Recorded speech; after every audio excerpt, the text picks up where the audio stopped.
தங்க குழந்தைகளுக்கு வணக்கம். நான் தான் உங்க சித்ரா பாலாஜி ஆண்டி பேசுறேன்.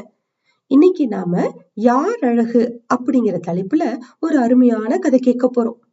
ஒரு பூங்கால ஒரு எலி, ஒரு முயல், ஒரு குரங்கு, ஒரு வெட்டுக்கிளி இவங்க எல்லாம் ஒன்னோட ஒண்ணு ரொம்ப சந்தோஷமா ஃப்ரெண்ட்ஸா பழகிட்டு வந்தாங்களாம். ஆனாலும் அவங்களுக்குள்ள அழகு பத்தி அடிக்கடி சண்டை வரும். ஒவ்வொருத்தரும் தன்னை ரொம்ப பெருமையா பேசிக்குவாங்க. ஆனா முயல் மட்டும் அமைதியாவே இருக்கும்.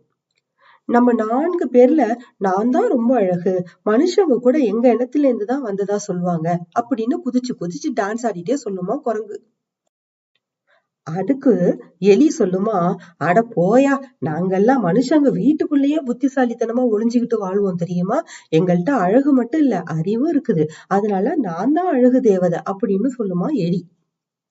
அதுக்கு வெட்டுக்கிளி சொல்லுமா, மனுஷங்கள்லாம் ஒருத்தர் ஒருத்தர் திட்டும் போது குரங்கு மூஞ்சி, எலி மூஞ்சி அப்படின்னு உங்களை பத்தி ரொம்ப கேவலமா சொல்லுவாங்க. ஆனா நான் சின்ன உருவமா இருந்தாலும் கிளியோட நிறத்துல அத மாதிரியே ரொம்ப அழகா இருக்கிறேன் அப்படின்னு ரொம்ப பெருமையா சொன்னுச்சான் வெட்டுக்கிளி. அதுக்கு முயல் சொன்னுச்சான், ஐயையோ, நான் இந்த அழகு போட்டிக்கு வரவே இல்லப்பா அப்படின்னு சொன்னுச்சான். அதை கேட்டு 3 பேரும் முயலை கிண்டல் பண்ணி சிரிச்சாங்களாம். அப்ப வெட்டுக்கிளி சொன்னுச்சான், எனக்கு ஒரு யோசனை வருது, நமக்குள்ள நாம ஏன் ஒரு அழகி போட்டி நடத்தக்கூடாது அப்படின்னு கேட்டுச்சான். அதுக்கு எலி சொன்னுச்சு, அழகி போட்டி நடத்தலாம் தான், ஆனா நடுவரா யார நாம தேர்ந்தெடுக்கிறது அப்படின்னு. நடுவரா நான் இருக்கிறேன் அப்படின்னு திடீர்னு ஒரு சத்தம். என்னடா சத்தம் வருதுன்னு மேல பார்த்தா அங்க மரத்து மேல ஒரு காக்கா உட்கார்ந்து இருக்குது. நீ எப்படி நடுவரா இருக்க முடியும் அப்படின்னு ரொம்ப ஆச்சரியமா கேட்டுச்சு குரங்கு. அதுக்கு காக்கா சொன்னுச்சு, நீங்க 3 பேரும் பேசிக்கிட்டு இருந்ததை நான் கேட்டேன். முயலையும் கூட்டிக்கிட்டு நாளைக்கு என்னோட இடத்துக்கு வாங்க. அங்க நான் யாரை தேர்ந்தெடுக்கிறேனோ அவங்கதான் அழகுராணி. அதை எல்லாரும் ஒரு மனசா ஏத்துக்கணும் அப்படின்னு காக்கா தன்னுடைய அட்ரஸையும் கொடுத்துட்டு வந்துருச்சு. அப்படியே செய்யறோம் அப்படின்னு எல்லாரும் சேர்ந்து குரல் கொடுத்துட்டு மறுநாள் எல்லாரும் அப்படியே அழகுராணி கனவுல மிதந்துகிட்டு காக்காவை தேடி போய்கிட்டு இருந்தாங்க. அப்ப அவங்க போற வழியில ஒரு குருவி ஒண்ணு வலியினால ரொம்ப துடிச்சுக்கிட்டு இருந்துச்சு. அது கால்ல ஒரு பெரிய காயம், நிறைய ரத்தம் வேற போயிருந்துச்சு. யாராவது எனக்கு உதவி செய்யுங்களேன், ஒரு சின்ன பையன் கல்லு எடுத்து என்னை அடிச்சுட்டான், என் கால்ல காயமாயிடுச்சு அப்படின்னு குருவி ரொம்ப பலகீனமா உதவி கேட்டுச்சு. அதுக்கு குரங்கு சொல்லுச்சு, நாங்கெல்லாம் அழகி போட்டிக்கு போயிட்டு இருக்கிறோம், நீ அபசகுணமா பேசாத அப்படின்னு திட்டி விட்டுருச்சு.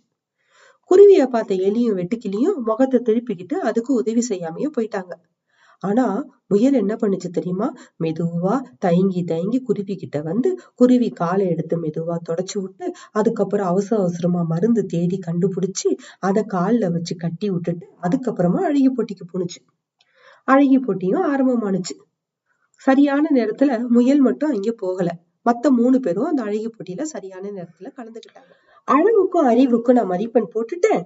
இனி உங்க நல்ல குணத்துக்கு நான் மதிப்பெண் கொடுக்க போறேன். இதுக்குத்தான் அதிக மதிப்பெண் அப்படின்னு காக்கா சொன்னதும் குருவிக்கு உதவாத 3 பேரும் ஒண்ணா ஒண்ணு பாத்துக்கிட்டாங்களாம். அப்ப பார்த்து அரக்க பறக்க வேகமா ஓடி வந்துச்சு முயல். அப்ப காக்கா சொன்னுச்சு, முயல் தான் அழகுராணி.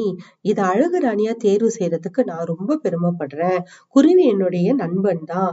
ஒரு ஆபத்துல இருந்து முயல் காப்பாத்தினதா கொஞ்ச நேரத்துக்கு முன்னாடிதான் குருவி என்கிட்ட சொல்லுச்சு. அப்ப நீங்க 3 பேரும் உதவாம போயிட்டீங்க அப்படின்னு சொல்லி ரொம்ப வருத்தப்பட்டுச்சு. உதவுற நல்ல மனசு யாருக்கு இருக்குதோ அவங்கதான் உண்மையிலேயே அழகானவங்க அப்படின்னு காக்கா சொன்னதும் எலி, வெட்டுக்கிளி, குரங்கு அவங்களுடைய முகங்கள்லாம் ரொம்ப அஷ்டகோணலா மாறி போயிடுச்சாம். இதுல இருந்து என்ன தெரியுது குழந்தைகளே? நாம யாருக்காவது உதவி செஞ்சோம்னா அது ஒரு நாள் நமக்கே எதிர்பாராத நல்ல பயனை தரும். அதனால நாம நம்மளால முடிஞ்ச அளவுக்கு யாருக்காவது உதவி செய்ய நேர்ந்துச்சுன்னா அதை கண்டிப்பா செய்யணும். சரியா? இதுதான் இன்றைய கதை. இப்ப நாம உறங்க போகலாமா? எங்க சொல்லுங்க பாப்போம். இனிய இரவு வணக்கம்.